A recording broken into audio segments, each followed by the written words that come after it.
Okay. of consent was needing permission to cross another person's boundaries.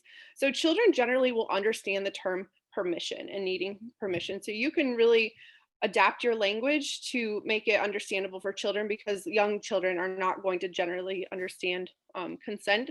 So using terms like language like space or touch or body, they can understand those terms better. And then in order to kind of teach it in classrooms and incorporate a really good active understanding of boundaries, it can be really useful to incorporate daily scenarios in class and ask a class um, what they think would be a good way to handle certain situations. So for example, you could say, maybe Johnny wants to hold Julie's hand. Is he allowed to just hold her hand, or is it better for him to ask first to hold her hand? And I just inserted a quick visual, but you can also do things like hugging. Or another example was Jordan found Jessica's diary in her desk. Is he allowed to read it, or would that be a violation of boundary? And does he need permission to do so?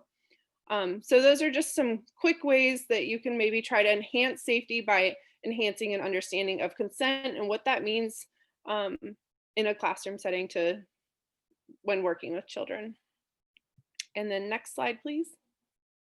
So I found some really great resources for how to approach teaching consent. This first one, healthline.com, has a really great breakdown for different ages because obviously different ages have such a different understanding of consent and are able to be taught in different ways than maybe like a 3-year-old versus like a high school student. So there's different components that play there and issues and understandings of consent. So anyway, these are all resources that I went through pretty thoroughly. So I wanted to give those to you all for how to maybe incorporate consent into your classroom or with your own kids or whatever setting you're working in. So that's all. Thank you.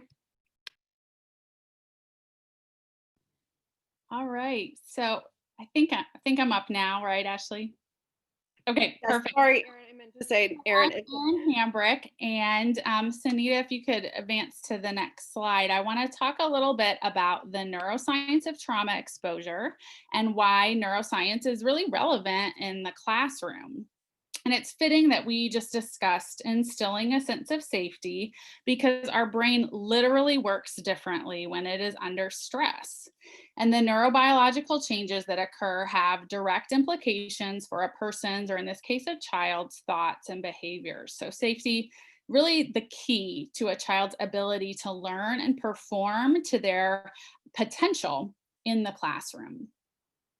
And when a person is or perceives that they are safe, with perception being equally important, perception of safety, they tend to heavily utilize the most higher order, human or evolved parts of their brain. So if you look at this kind of brain cartoon on the screen, those functions are typically carried out by the neocortex or frontal lobe. And these are parts of our brain that actually kind of continue to develop through emerging adulthood. And these parts of the brain help us carry out, you may have heard of executive functions. They help us plan for the future, reason, delay gratification, learn, and perhaps importantly to the school context, really connect our behaviors, how we acted or behaved, with the consequences that follow our behaviors. So let's go on to the next slide to kind of get a look at how a stressed or a terrorized brain might function, which can actually be quite different. This brain tends to primarily draw upon the lower or more primitive parts of the brain that were evolved or developed to be highly reactive. And this is for our safety as a species. We need parts of our brain that can really undervalue anything other than survival in the present moment to give us the best chance to survive. And some of you may have heard or read literature about the lizard brain, the more primitive brain that's very focused on the now, versus the wizard brain that's really good at learning and affiliation and relationships and improvement.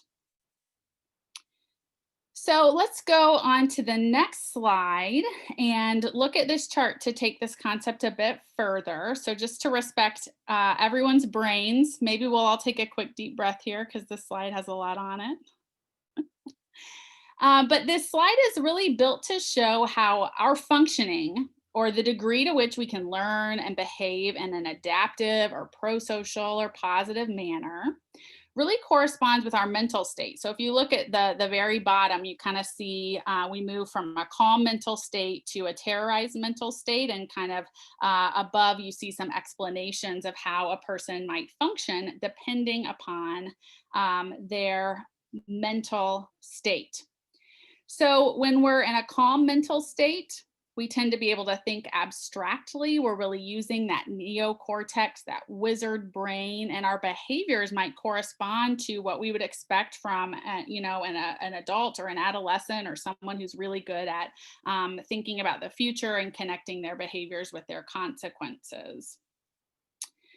And, a calm brain, and even really an alert brain, that's a very conducive space to be in to learn, because learning is actually a challenge. It should be a challenge. And we need to have some alertness to be able to learn. And then maybe we vacillate between alert and calm, where we learn something and then go back and think about it and process it. But a trauma exposed child, especially if the trauma is severe, or and if there are maybe lots of reminders in the school setting, they really might spend their baseline here in a state of alarm. And that has implications for how much educational challenge they can really handle. And it also has implications because they can kind of escalate to a fear-based or even a terrorized brain, where their behavior will look much more like a 3-year-old, for example, much more quickly than a child whose regular baseline might be a very calm emotional state. And so when someone is in a mental state of alarm, fear, or even terror in the classroom, what you might see is they become easily resistant. They might become nonverbal. They might become easily provoked, say things they don't mean or even remember later that they said. It might seem like they're lying to you. And they really might struggle to learn from consequences, such as the teacher saying, next time you do that, it'll be a detention. They really might not even be in a mental state to understand what that means, or to kind of act on that feedback they're receiving from the teacher.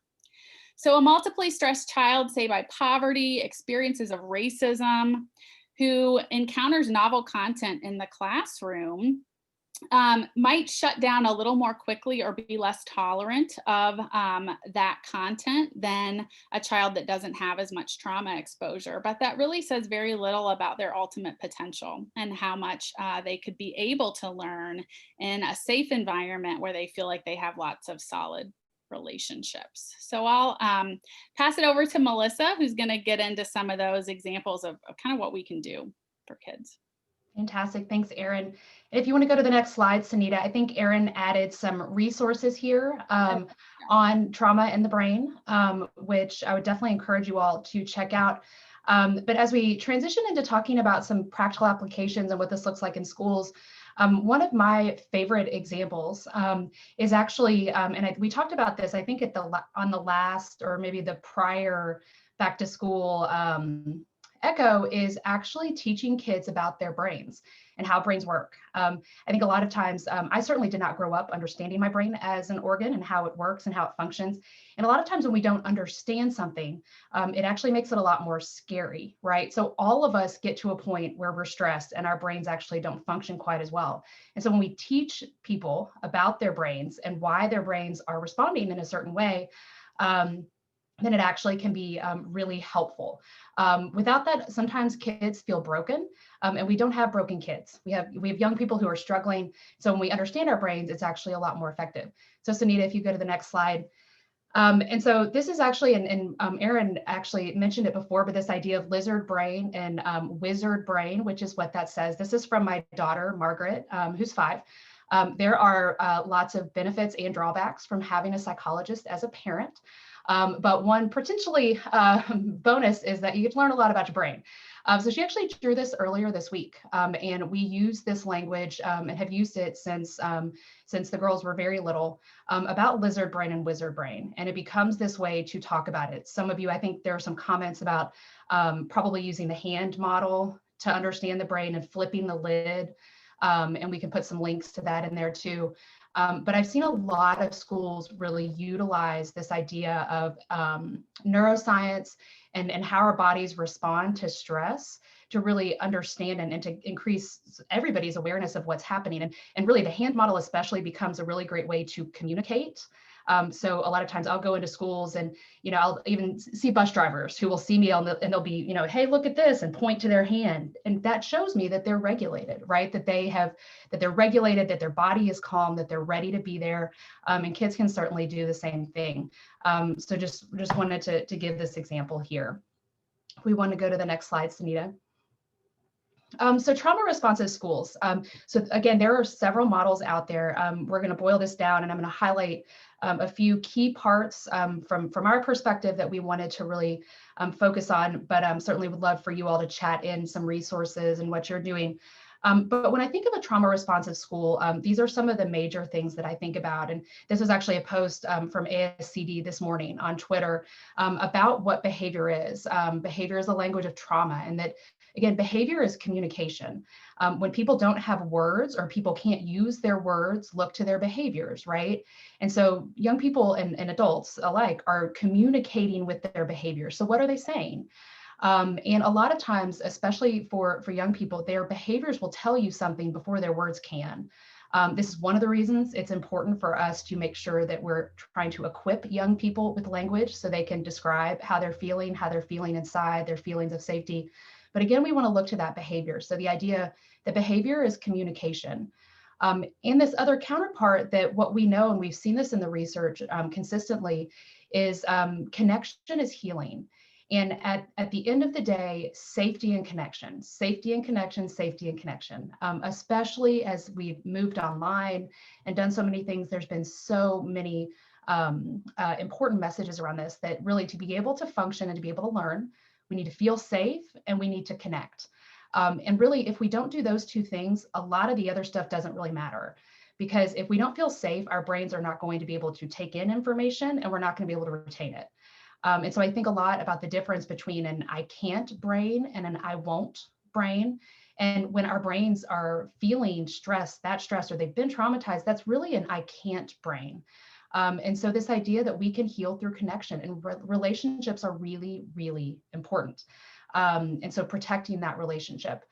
And then this final one on the bottom, this idea of being consistent and predictable. And we've emphasized this across our back to school sessions about the importance of consistency and predictability. This is good for everyone all the time. But just kind of going back to these things, that right now there's a lot that is inconsistent and is not predictable.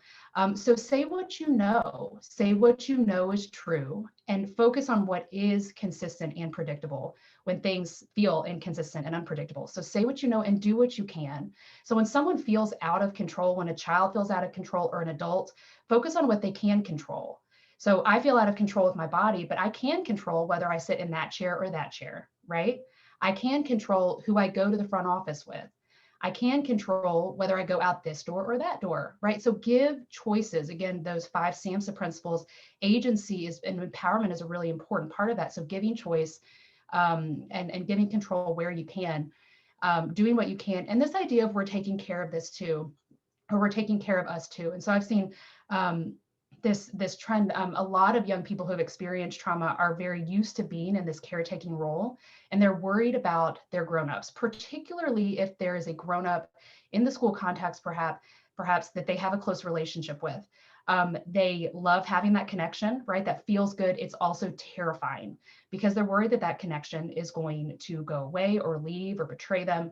One of the trauma or the SAMHSA principles around collaboration and trust is really that we need to be honest. And when we make mistakes, we need to say, I'm sorry, right? So preserving that relationship, but also showing that we're taking care of ourselves.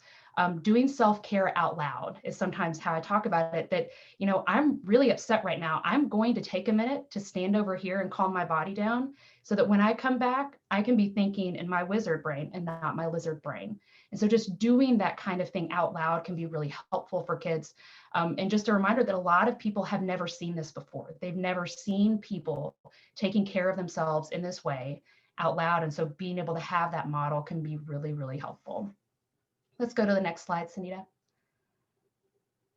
So characteristics of trauma-sensitive schools, this comes out of NASP, and I should have said that when you all get these slides, all of these images are linked, and so they're linked to sources that have additional resources.